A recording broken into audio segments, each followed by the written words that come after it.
Pemirsa, pelaksanaan pembelajaran tatap muka secara terbatas telah sepekan digelar di seluruh wilayah DKI Jakarta di tengah penerapan PPKM level 3.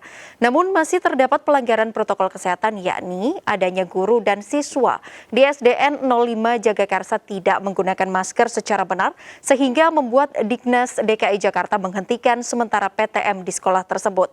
Lalu bagaimana skema pembelajaran tatap muka terbatas di tengah pandemi? Berikut liputannya.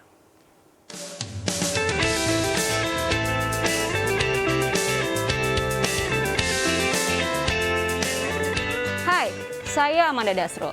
Setelah hampir 2 tahun diterapkannya sistem pembelajaran secara online atau secara daring dikarenakan pandemi COVID-19, pemerintah Provinsi DKI Jakarta akhirnya kembali menerapkan sistem pembelajaran tatap muka mulai dari tanggal 30 Agustus 2021 terhadap 610 sekolah di ibu kota.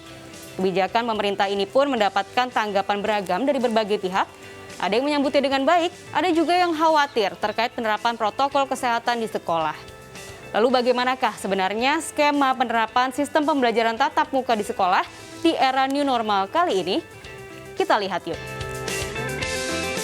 Pemerintah Provinsi DKI Jakarta menerapkan PPKM level 3 sejak 24 Agustus 2021. Penurunan level 3 dari level 4 ini karena kondisi pandemi COVID-19 di DKI Jakarta sudah lebih terkontrol. Salah satu relaksasi kebijakannya adalah pembelajaran tatap muka atau PTM terbatas tahap 1 dilaksanakan di sebanyak 610 sekolah yang sudah diuji coba pada bulan-bulan sebelumnya. Skema penerapan PTM terbatas tahap 1 di DKI Jakarta yakni digelar dengan kapasitas 50% pada setiap satuan pendidikan. Maksimal 5 peserta didik per kelas dengan menjaga jarak minimal 1,5 meter. Pelaksanaan PTM pun tentu tetap menerapkan protokol kesehatan yang ketat. Sementara PTM belum dilaksanakan bagi sekolah PAUD dan SLB karena masih sangat membutuhkan pendampingan dari orang tua.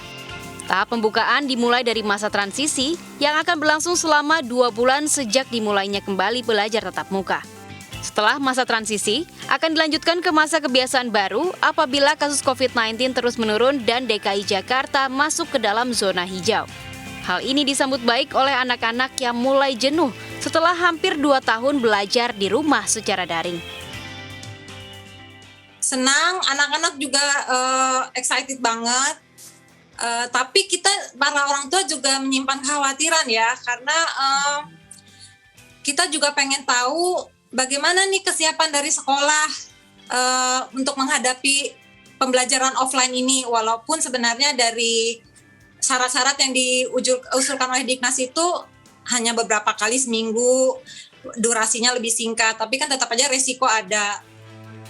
Sistem pembelajaran tatap muka di tengah pandemi menjadi pekerjaan rumah pemerintah melalui dinas-dinas terkait untuk memastikan anak-anak bisa belajar dengan kondusif di sekolah tanpa menimbulkan resiko adanya klaster baru penyebaran COVID-19.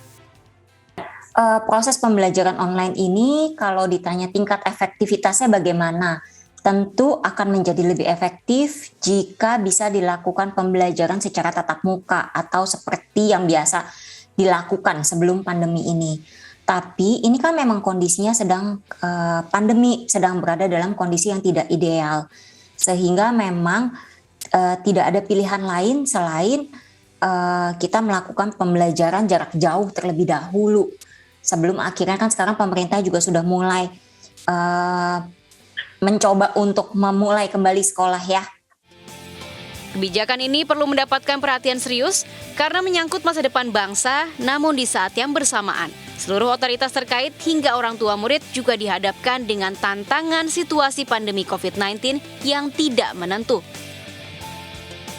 Bermain, berkumpul bersama teman-teman, ataupun belajar secara langsung dengan tenaga pengajar yang masing-masing memang tak bisa dipungkiri menjadi faktor penting untuk anak-anak bisa menyerap ilmu dengan baik.